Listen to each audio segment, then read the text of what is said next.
Bingo! FGS. OP!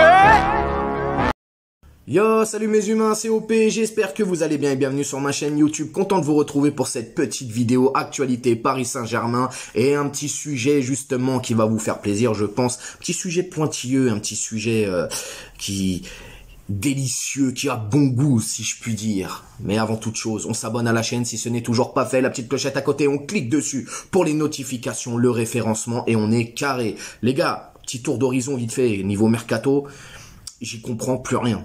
J'y comprends vraiment plus rien. Wijnaldum, c'est fait. Maintenant, on nous dit, monsieur, il essaye de bloquer la transaction parce que niveau salaire, il veut pas faire de concessions. Poto, ouais, ça y est, stop. Stop, va à Rome, signe ton contrat et arrête de nous casser les burnes, mon pote. C'est bon, tu vas pas jouer cette saison, c'est rien de rester. Va à Rome, tu vas être très bien là-bas, t'inquiète pas. Mourinho, il va te cajoler, va te mettre dans les meilleures conditions. Ensuite, Thilo Kehrer, pareil. Kehrer, moi j'ai les informations, on me dit que c'est bon, il va à Séville. On le voit, c'est dans la presse aussi, que ce soit du côté espagnol ou français. Et tout le monde dit qu'il va à Séville. Et le mec, il te fait une sortie médiatique apparemment. Ah non, non, non, moi j'ai jamais dit que j'allais. Je ne sais pas d'où ça sort et tout. Arrêtez de prendre les gens pour des cons. Sincèrement, arrêtez de vraiment prendre les gens pour des cons. Alors Ghana, lui c'est un autre délire. Ghana qui veuille partir du PSG, moi je le comprends les gars. Hein, déjà quand il y a eu son histoire là, le Paris Saint-Germain l'a laissé un peu, ils l'ont jeté en pâture comme ça. Ils ont regardé avec du recul, ils l'ont laissé un peu se manger la sauce. Personne n'a pris ses patins, frérot. Ça déjà c'est dégueulasse, tu vois. Et moi j'ai tapé sur le Paris Saint-Germain par rapport à ça. Même si c'est un sujet délicat, mais à un moment donné il faut prendre des positions. Et là le Paris Saint-Germain ils ont clairement fait comprendre que qui n'étaient pas derrière leurs joueurs. Donc je pense déjà il y a une cassure par rapport à ça. Alors Ghana, là où il est professionnel, c'est que certes c'est avec le club qu'il y a des soucis, mais après sur le terrain il fait le boulot. On l'a vu en tout cas dans les matchs de préparation.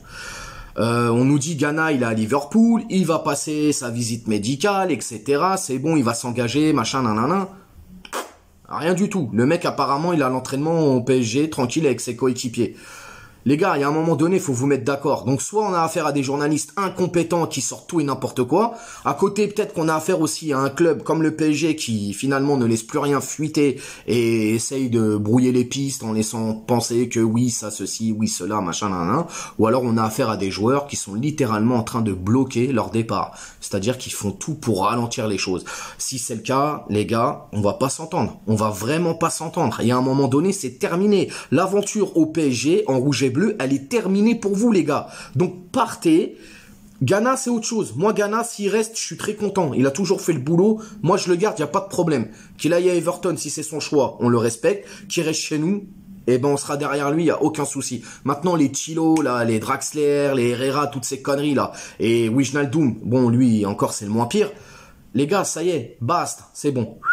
Hein, allez jouer au ballon, allez faire les trucs là ailleurs et laissez-nous tranquilles. On a besoin de réinjecter du sang neuf là dans l'équipe. C'est bon, vous êtes là, vous prenez des salaires mirobolants, vous jouez pas à un moment donné, c'est bon. Même si le club ils sont fautifs, je le sais, mais bon, ça y est. Bref les gars, on va parler de ce trio infernal, le trio infernal tout droit sorti du trou du cul d'un volcan, frère. Le trio qui est chaud bouillant, poteau.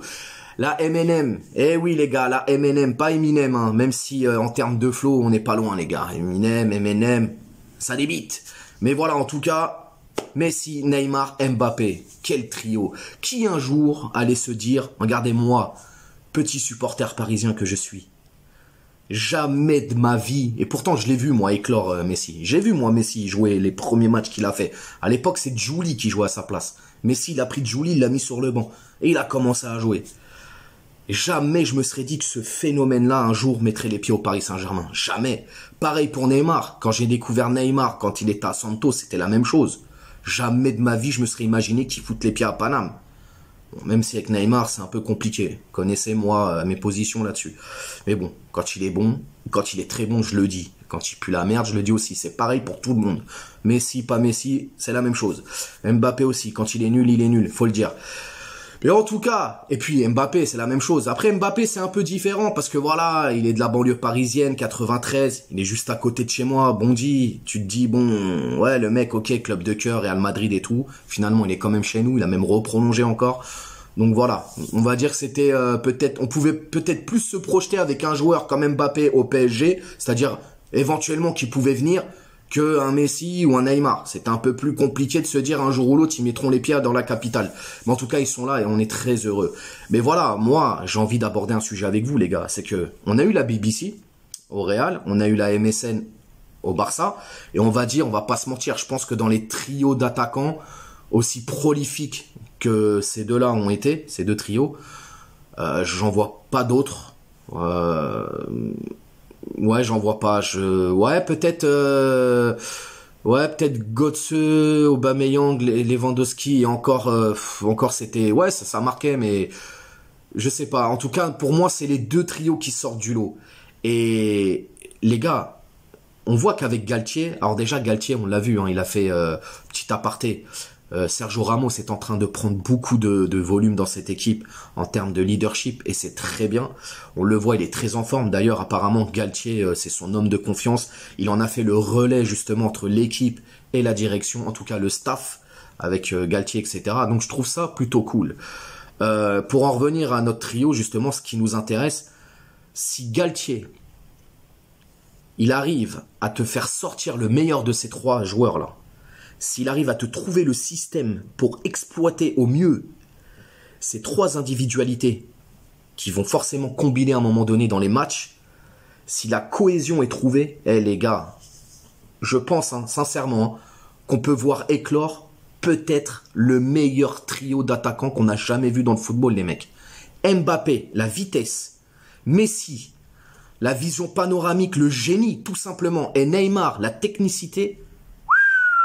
Oh le pétard. Oh le pétard. Poto, j'ai pas envie d'être défenseur. Je te le dis tout de suite. J'ai pas envie d'être un défenseur.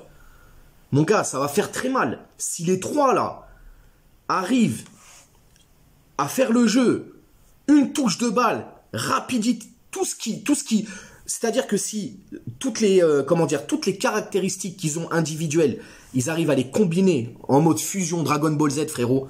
Mais ça va être une boucherie, ma gueule. Ça va vraiment être une boucherie. Surtout que Messi peut alterner avec Neymar.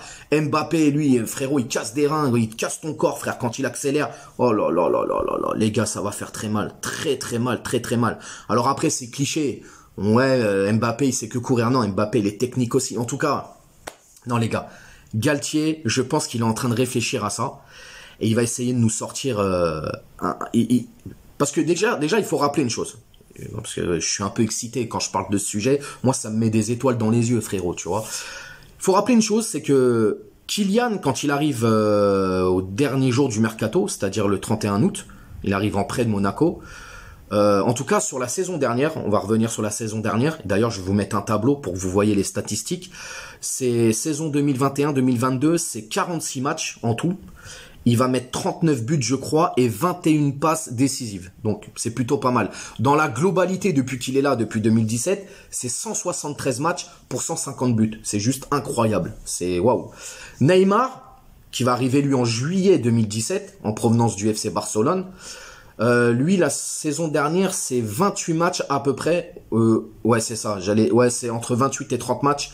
C'est à peu près 13 buts, 13 ou 15 buts, je sais plus trop. Et c'est 8 passes décisives. De toute façon, il y a les tableaux, vous verrez. Et Messi, alors Messi, bon, bah, lui, c'est 34 matchs, il a fait. Il a mis 11 buts. Même si on s'attendait à mieux de sa part, c'est vrai. Et 14 passes décisives. 14 passes décisives. C'est juste incroyable. Et dans sa globalité, pour Neymar, dans sa globalité, j'ai oublié, les gars, c'est 145 matchs et 102 buts. Et pour Messi, c'est 35 matchs, 12 buts. Donc, si les trois là fusionnent, si les trois se trouvent les yeux fermés, comme on a pu voir justement avec la BBC et la MSN, moi je vous le dis, ce trio il est 2 fois plus fort, mais vraiment, vraiment. Après, ça n'engage que moi, c'est par rapport à ce que mes analyses, à moi en tout cas, mais si vraiment les individualités de ces trois personnages combinent ensemble, oh là là là là. Ah là, on n'est plus dans le film pour adultes, les gars. Là, on est dans des trucs où t'as les yeux qui te sortent du crâne, frérot. Tu saignes du nez, t'as du lait qui sort des oreilles, laisse tomber, frérot. Tu te liquifies, ma gueule. Incroyable. Donc voilà, j'attends vraiment, vraiment, vraiment vos avis ça me tient à cœur. Dites-moi ce que vous en pensez dans cette vidéo. N'hésitez pas à vous abonner, partager, commenter, liker. Soyez derrière Galtier, les amis. Tous derrière Galtier, les gars. Ça va le faire, je vous le dis. Vraiment, vraiment. Et puis, on se rejoint sur Instagram. Je vous mets le petit lien ici en bas. Tous les soirs, on se fait des petits lives et tout. Et puis, je vous dis à demain pour une nouvelle vidéo. Ciao les amis, prenez soin de vous.